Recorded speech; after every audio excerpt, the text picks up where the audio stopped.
तहरीक इंसाफ ने हुकूमत में आने के बाद से मुसलसल चीनी का मसला मिसमैनेज किया है, जिससे शुगर मिल मालिकान को फ़ायदा पहुंचाया गया है। पहले साल में चीनी बरामद करने का फैसला किया, फिर लोकल मार्केट में कीमतें बढ़ गई, चीनी कम हो गई तो सस्ती चीनी बरामद की और महंगी चीनी दरामद कर ली। वज़ीर-ए-आज़म इमरान खान जब शुगर माफिया की बात करते हैं तो आसिफ अली जरदारी और नवाज शरीफ खानदान की शुगर मिल्स का जिक्र करते हैं। चीनी बनाने वाले जो शुगर मिल्स हैं वो थोड़े से लोग हैं और ज्यादातर वो सबसे ताकतवर लोग हैं। शरीफ खानदान की भी शुगर मिल्स हैं और जरदारी की भी शुगर मिल्स हैं। मगर खुद वज़ीर-ए-आज़म इमरान खान की बनाई गई शुगर कमेटी की रिपोर्ट में लिखा है कि तहरीक इंसाफ के दौर में दी गई सब्सिडी से सबसे ज़्यादा फ़ायदा हुकूमती अराकीन की शुगर मिल्स को हुआ।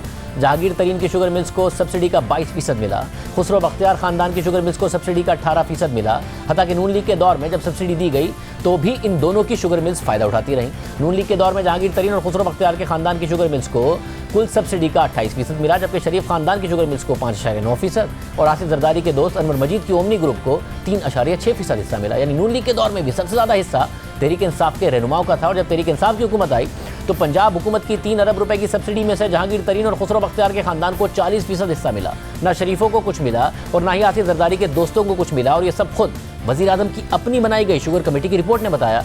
फिर इसी शुगर कमेटी ने अपनी रिपोर्ट में यह भी बताया कि वो शुगर मिलर्स जिन्होंने तहरीक इंसाफ की पंजाब हुकूमत से ज़्यादा सब्सिडी हासिल की, उनका पंजाब हुकूमत की फैसला साजी पर सियासी असर रसूख था और उन्होंने कम से कम वक्त में ज़्यादा से ज़्यादा फ़ायदा हासिल करने की कोशिश की। अब सबसे ज़्यादा सब्सिडी तो जहांगीर तरीन और खुसरो बख्तियार के खानदान की शुगर मिल्स ने हासिल की। और फिर वज़ीर-ए-आज़म इमरान खान ने यह भी तस्लीम किया कि शुगर मिलर्स ने सब्सिडी के लिए दबाव डाला।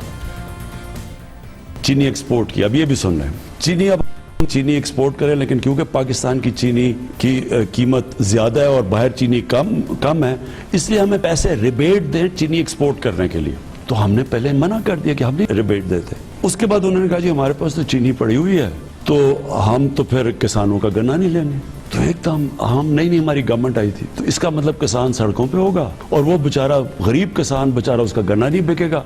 सारा साल उसने मेहनत की है, तो हमें मजबूरी, हमने सोचा किसानों का सोच के हमने रिबेट दे दी। इधर रिबेट दे रहे हैं हम, यानी एक्सपोर्ट करने के लिए, उधर चीनी की कीमतें ऊपर जानी शुरू हो गई। इंक्वायरी तो इसलिए हुई।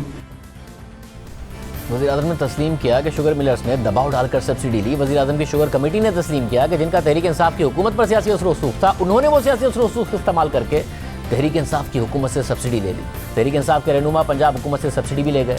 मार्केट में चीनी की कीमत भी उस वक्त 110 रुपये की हो गई, मगर हुकूमत ने कुछ नहीं किया। हालांकि उनकी अपनी शुगर कमेटी की रिपोर्ट के मुताबिक मुल्क में चीनी की पैदावार और सब्सिडी का सबसे बड़ा हिस्सा तहरीक इंसाफ के रहनुमाओं के पास है और अब चीनी 150 रुपये की हो गई है। जब से तहरीक इंसाफ हुकूमत में आई है, चीनी की कीमतों में मुसलसल इजाफा हो रहा है।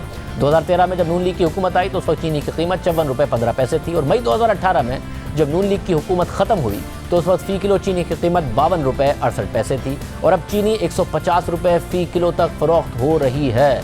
और ये खुद हुकूमत के अपने जारी करदा अदादुशुमार बता रहे हैं। हमने इस हवाले से बात करने के लिए शहजाद अकबर साहब को और खुसरो बख्तियार साहब को दावत दी, मगर उन्होंने जवाब ही नहीं दिया।